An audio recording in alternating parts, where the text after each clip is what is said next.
I was the undisputed queen of multitasking, a master manipulator of schedules who somehow managed to date 8 boyfriends simultaneously for a solid 3 months without a single one of them sniffing out the truth. Picture this. Each of them convinced he was my absolute everything, the center of my universe, while in reality, they were just walking ATMs with egos the size of skyscrapers. They'd grumble and gripe about my over-the-top affection, constantly reminding me to know my place as their mere substitute, warning me not to harbor any real feelings for them. Oh, please, it was downright comical. The only feelings I harbored were for their overflowing bank accounts. As long as the cash flowed like a river, they were all my little sugar daddies, my precious cash cows. Let me break it down for you, starting with boyfriend number 1, Alexander Thorne, the quintessential brooding CEO with a fortune that could buy small countries and enough personal drama to fuel a binge-worthy Netflix series. He had this obsession with role-playing corporate fantasies. Every lunch date, he'd demand I show up in a pristine white skirt suit, playing the part of his devoted secretary.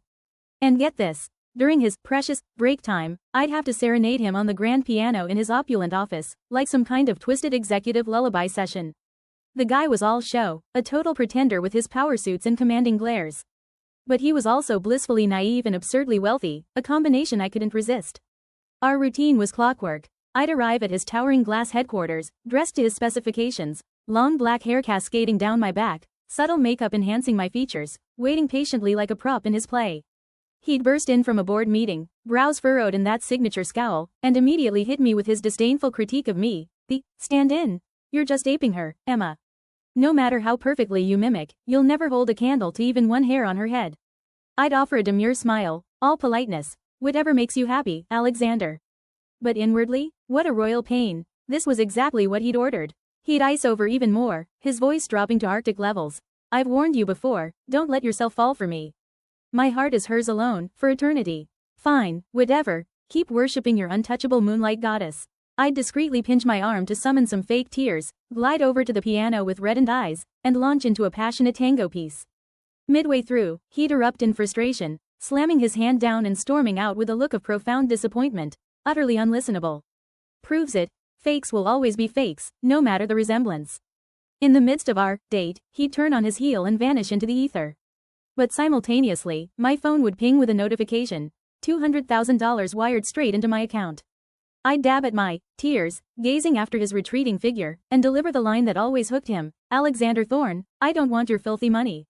Sure enough, he'd pause, his expression twisting into even deeper revulsion, his voice a cold whip. Don't forget, our arrangement is purely transactional, nothing more.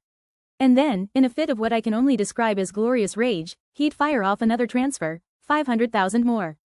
Oh, the sheer audacity of it all, it was chaotic, unpredictable, and I absolutely thrived on it. Bidding adieu to Alexander, I'd hustle to the next rendezvous. Even as a time management wizard, my days were packed to the brim. Boyfriend number 2. Professor Julian Rivers, the scholarly academic from the elite university, with his wire-rimmed glasses and air of intellectual superiority. Today's agenda? A grueling shopping excursion. We'd descend upon the upscale mall, where he'd meticulously select dozens of outfits, dresses, blouses, skirts galore, and force me to model them one after another in an endless parade of changing rooms. By the end of the afternoon, I'd be utterly drained, muscles aching from the constant wardrobe swaps, but I'd swallow my frustration, plaster on a saccharine smile, and coo. Oh, Julian, are all these gifts for me? You're so generous, I adore every single one. I'd attempt to link my arm with his in a playful gesture, only for him to recoil as if I'd electrocuted him, his face contorting in disgust. I've told you repeatedly, I despise physical contact from anyone but her. He'd glance at his expensive watch, signal the sales staff to wrap everything up, and dismiss me curtly. I have pressing matters to attend to. I'm leaving now. The funds are in your account. Purchase whatever strikes your fancy, but steer clear of anything resembling her style. I can't tolerate duplicates. And please, refrain from messaging or calling unless it's absolutely necessary. My schedule is overflowing. With that, he'd pivot and stride away without a backward glance. And just like clockwork, my account would swell by another $200,000. Yes, you guessed it, all 8 of them operated from the same playbook. They'd shell out exorbitant sums to hire me as their companion for dinners, conversations, and outings, but they'd vow undying chastity to their shared, eternal flame, refusing even the slightest touch from me. It was a dream setup, 0 strings, maximum payout. After Julian's departure, I'd check my meticulously organized calendar. Next up at 7 p.m. sharp was boyfriend number 3, Harlan Kane, the ostentatious tycoon dripping in gaudy gold chains and a luxurious mink coat that screamed tacky excess. His face was handsome enough, chiseled and intense, but his fashion sense? Straight out of a rural disco nightmare. Harlan had grown weary of playing eternal second fiddle, so he'd thrown down a jaw-dropping $1 million to enlist me for a dinner ambush with his goddess. I arrived at the venue, and he cornered me with a stern whisper. You clear on the plan? For that kind of money, I'd nod like an obedient puppy. Crystal. Nail this, and I'm set for life. Poof, gone. But I stifled my excitement, murmuring instead, Mr. Kane, I've got it down pat. I'll perform flawlessly, spark that jealousy in her, and once you two are blissfully united, I'll bow out gracefully, no interference from me. Slip up alert. His eyes narrowed in displeasure. What, you're that eager to ditch me? After 3 months navigating these egomaniacs' psyches, I knew the drill. Quick recovery. I pinched myself hard, bowed my head with teary eyes. How could you think that? I can't bear the thought of leaving you, Harlan. If there's even a sliver of feeling left for me, please don't make me go. I'll stay in the background, silent and unobtrusive. Nailed it. His frosty demeanor softened, though he still snapped, out of the question, my loyalty is to her alone. Tonight, it's $2 million for you, play smart, and after it's done, disappear from my sight forever. I nodded, feigning reluctance. Understood. Harlan looped his arm around my waist possessively as we approached the reserved private room for his rendezvous with the goddess. He shoved the door open with flair, and the room fell into a stunned hush. There we were, face to face with not just his obsession, but my entire roster of 7 other boyfriends. Mind-blowing revelation. All 8 shared the exact same, moonlight, idol, Lydia Vance. She was my spitting image, especially in my curated date looks, fond of white dresses, shoulder-length hair, those wide, innocent eyes that oozed vulnerability. No wonder they'd all space out, staring at my features like ghosts from their past. You're listening to the 3 Little Frogs channel. If you enjoyed it, don't forget to like, share and subscribe. As I stood there, gobsmacked, the 7 others' gazes zeroed in, not on me, but on Harlan's arm encircling my waist. Their expressions darkened into stormy fury, eyes blazing with a predatory hunger that made my skin crawl. Lydia noticed too, her face paling slightly before tears welled up, her voice a fragile whisper. Harlan, is this your new girlfriend? The words ignited the room, the other 7's anger ratcheted up, veins bulging, jaws clenched. Harlan, ever the devoted lapdog, crumbled at the sight of her distress, forgetting our elaborate scheme in an instant.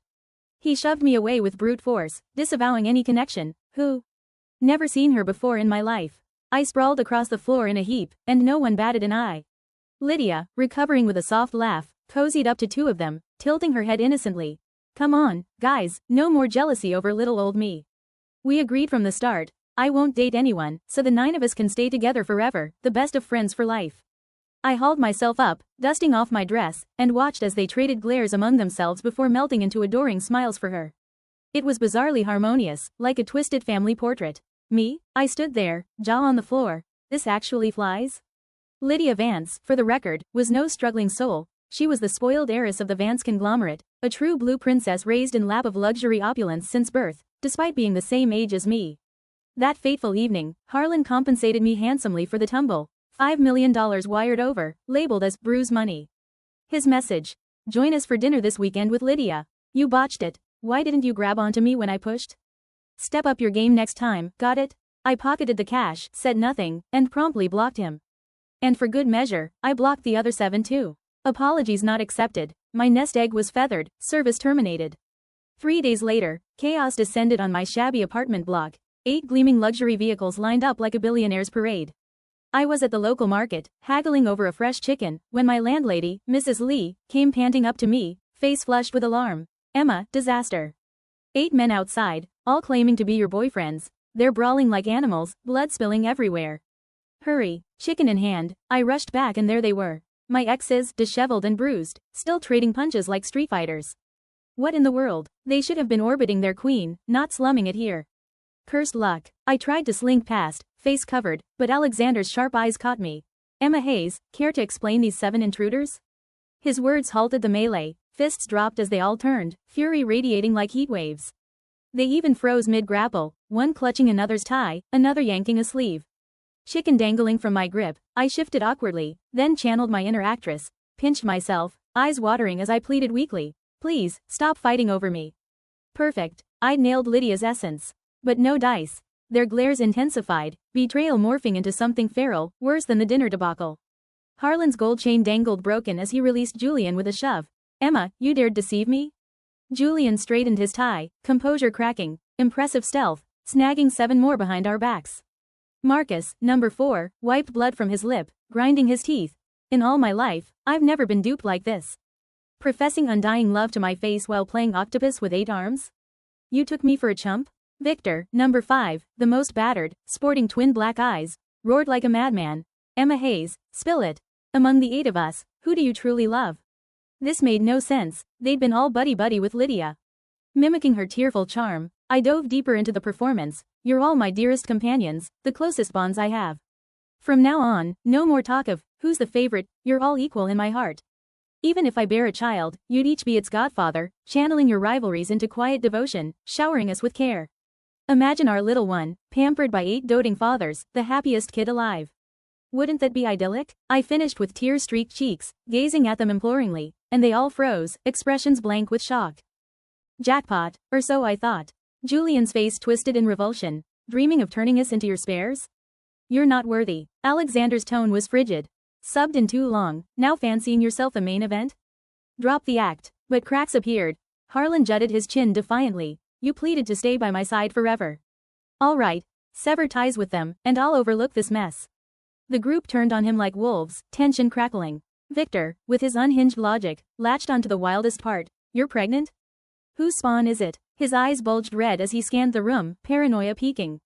Finally, he jabbed a finger at Harlan. It's yours. Harlan pointed at himself in disbelief, then glanced at me, dumbfounded.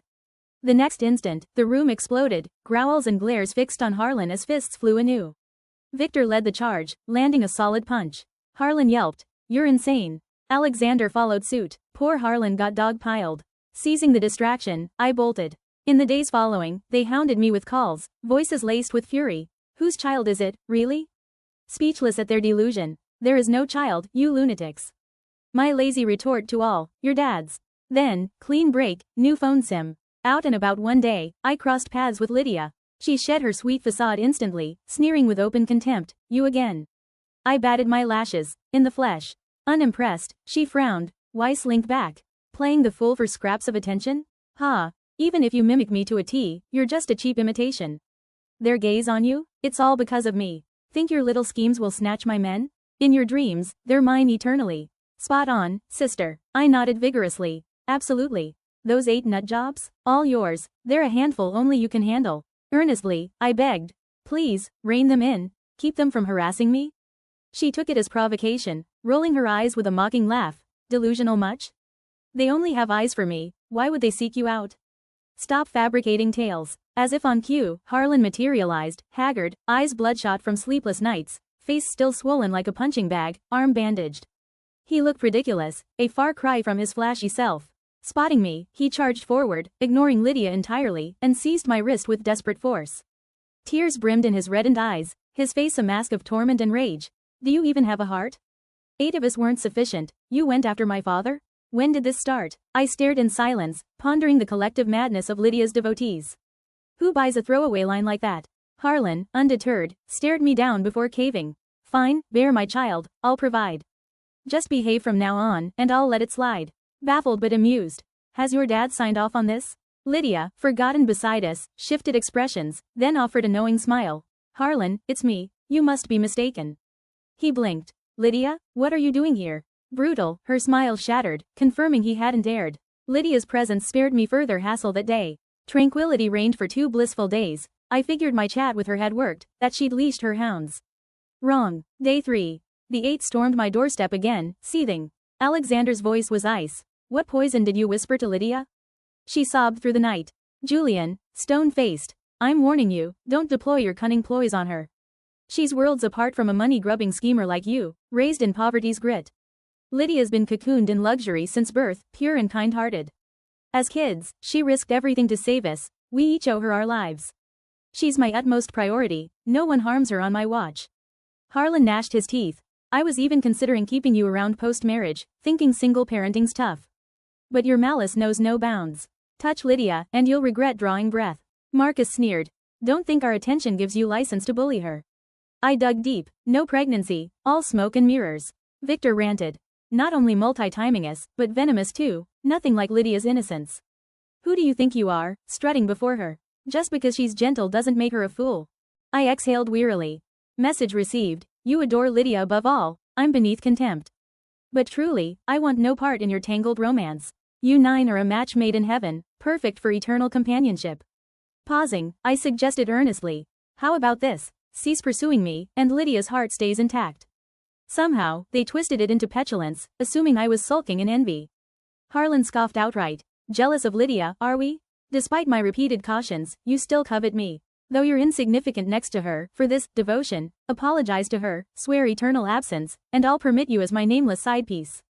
Alexander's face darkened. Harlan, itching for round two? Then to me, bafflingly confident. 3 months of dating me. You were head over heels, forsaking money for my company. Why branch to 7? Coercion? Plead, pledge fidelity, I'll extract you. Victor bellowed. Bull, Emma loves me most, she cooks, cleans for me. Marcus countered. Trivial, she tended my drunken stupors, begged me quit booze despite knowing my heart's elsewhere.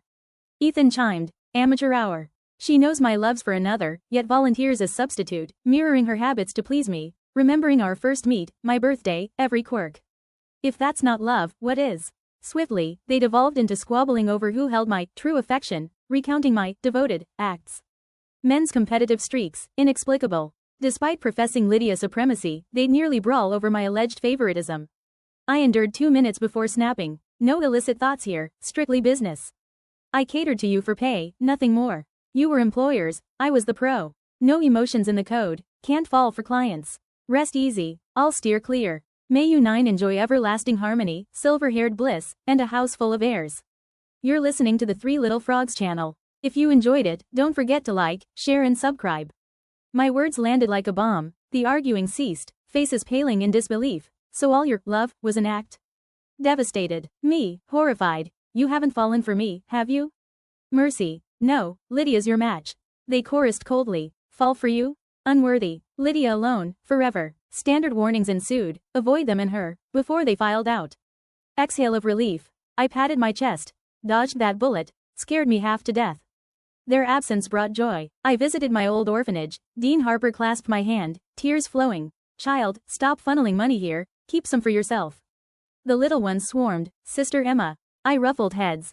This is family, no refusals. Half my haul to her. She handed me a jade bracelet, from your discovery day. Fine quality, hints at hidden roots. Fate might reunite you. Me. Abandoned? No search needed. Sell it for the kids' meals. She forced it on me. Preparing to leave, I encountered a sharp-suited man donating. Dean. Recall him? Me blank. She chuckled. Tiger egg. You rescued those kidnapped tots. He had amnesia, stayed half a year till family came. Tailed you constantly, sister, non-stop. You named him, said he was goofy like a tiger egg. Faint recollection. He lit up. Sister Emma? Me. Emma's fine. Liam Wilder, coincidentally local, offered a ride home. We reminisced silly kid stuff, easing awkwardness. At my door, contacts swapped, years visiting orphanage, hope to see you. Dinner tomorrow? Repay the life debt. I smiled yes. He tousled my hair. You didn't forget. Ambush. 8 shadows materialized. They clocked each other, then zeroed on Liam. Alexander. Misjudged you, another conquest so soon? Me, awkward. Meet my exes, apologies. Harlan fumed. Liam, you? Hounding Lydia wasn't enough, now Emma? My patience has limits. Lydia liking you won't save you. Julian. Your connection to Emma? Revelation. Liam was Lydia's ultimate crush, the thorn in their side. He. Harassing her? Me nod. He took my hand. Lydia and me? Zilch. But Emma's my girlfriend, respect that, or else. Their eyes reddened like bulls, rage boiled. Familiar scene, from Harlan's prior pummeling. Liam meant well, but no innocence harmed. I stepped forward. Harm my boyfriend? Over my corpse. Fury peaked, eyes bloodshot. Harlan shattered. Why shield him, not me last time? You never loved me. Liam smirked, pulled me behind, after orphanage return. He dismantled them effortlessly. All bark, no bite. Unscathed, he eyed them disdainfully, escorted me upstairs. Sorry for overstepping. Me. Grateful. He paused, curious. Those vows of Lydia or bust, why chase you? Me. You know them too? We bonded over their lunacy. From Liam. Neighbors, schoolmates. Avoided their insanity. They resented his indifference to Lydia's advances, threats, bribes to date her. Fought back initially, now evades to avoid infection. I confessed. Orphanage crisis. Started as Alexander's sub for funds, escalated to 8. More cash, same effort. Liam. Regrets, military delayed return, you endured. Me. No endurance, grateful for the payday. Uncanny resemblance to Lydia, if not orphan, I'd suspect twins. He frowned. Not that similar, she pales beside you. Blush. Liam frequented to deter, they'd skulk, glaring menacingly. Soon, Lydia ambushed, flung 20 million card. Scram from Liam, lowlife, clinging to my men for scraps. Pauper orphan? No elite family wants you. Take it, vanish. Ignored. Past her, she collapsed. 8 surged, fawned over her, vilified me. Apologies, I meant to aid your orphanage. Alexander. Tossed her generosity, shoved her? Monster. Harlan. Broke? Accepted our sub-pay, now dignity? Julian. Envy her privilege, purity? Steal us, Liam, shatter her innocence? Vile creature. Me. Fine, believe what you want. Threats escalated. Liam arrived, booted Harlan sprawling, yelp, bandaged arm crushed. Ganging up absent me? Previous thrashing too mild. Lydia. Misunderstanding. Liam. Spare tears for them, you know better. Alexander. Blind fool, valuing trash over treasure. Lydia worships you, you choose this fake? Julian. Apologize now, she's angelic, Emma's poison. Regret awaits. Me silent. Liam reassured me, warned them, respect my girl. They. Care for a counterfeit? Absurd. Liam. Cameras installed, witness. Footage revealed Lydia's frame up. Shocked, they gazed at her alienated. Liam pummeled them pre-departure. Victor wailed. Fabricated. Lydia's saintly, saved as kids. Liam. You believe that? Alexander. Obviously, amnesia erased your memory, we remember. Liam guffawed. Wrong savior, Emma rescued us. Interrogation, Lydia stammered. I detailed. 10 kids saved, including them, Lydia. Regret. Better left unsaved. Shell-shocked, remorseful eyes on me, pain, regret. Ignored, departed with Liam. Post-truth. Nightmare. Daily penance, unrequited fine, wheel eternal backups, lifelong pals. Me. Taken, vanish. Persistent. Left. Liam approached. He. Tenacious. Relocate to mine. I'll repel. Saint. Agreed. Settled. They invaded. Got trounced. Ceased. Gratitude meal. Supermarket. Spotted my doubles. Elegant matron versus haggard twin. Pleading. Sister, forgive, aid me. Liam steered away. Explained. Matron? Mrs. Vance, Lydia's mother. Twin? Trisha, banished for seducing Mr. Vance, stole me. Parents upright. Lydia corrupted by indulgence. Mrs. Wilder's birthday. Gala, not intimate. Glitzy crowd. Spotted 8, Lydia's sycophants. Liam fetched mom. Minions mocked. Pauper stealing Lydia's spotlight. Budget attire, knockoff, families scorn orphans. They'll reclaim her. Lydia. Ease up, despite flaws, bullying's wrong. Minions. Saintly Lydia, we'll school her. Liam returned, dispersed. Mom awaits. Shock on faces. Mrs. Wilder. Darling, hoarded you, stingy son. Sole daughter-in-law, no substitutes. 8 matrons swarmed, my boy's pick. Tugged, vowed fortunes, berated sons for wrongs. Your rescue, he owes marriage. Mrs. Wilder. Guards, pilfering my bride? Bewildered. Sons cheered moms. Liam evicted. Lydia seethed. Minions. Lydia's savior? Glare. Polite chatter. Won't wed riffraff. Bracelet revealed. Mrs. Vance paled, seized, my lost child. Weeps. Gala wrapped. DNA positive. Embraces, sobs. Lydia glowered venomously. Narrative. Twins, Mrs. Vance, Trisha. Trisha's failed seduction, swapped babies, dumped me. Blood mismatch 5 years prior sparked search. Lured Trisha, supermarket sighting, bracelet confirmation. Mrs. Vance. Endured hardships. Me. Thrived, Dean maternal, siblings loving. Visit scheduled. Evicted Lydia. Begged, your cruelty to Emma? Inherited malice. Depart, protect my true daughter. Poison stare. Banquet. Moms vied for betrothal. Mrs. Wilder. They mesh, engage pronto? Me. Liam it is. Play became reality. Relief. Others deflated, sons desolate. Photos. Lydia's vehicular assault, her wreck, near fatal. Parents prosecuted, duo imprisoned. Wedding. 8 gate crashed. Pre-handover. Teary vows to Liam. Mistreat? Vengeance. Guests hushed. Me. Irrelevant. Exit. Dad's shine time. Liam kicked. Proceeded. Dad. Sole daughter. Cherish or perish. Me. Fresh script. Dad. Liam. Vow. Devotion. Bar lunatics. 8. Heed words. Me. Overdramatic. Scat. Harlan. Gazing at me. Lingering love. Chorus. Me. Unified. Abort. Wed me now. Liam clenched. Me. Post-vows brawl. He. Agreed. And that's the wild ride. End. Thank you for listening to the story at 3 Little Frogs channel. If you enjoyed it, give us a like and subscribe to the channel. Your support is our team's biggest motivation.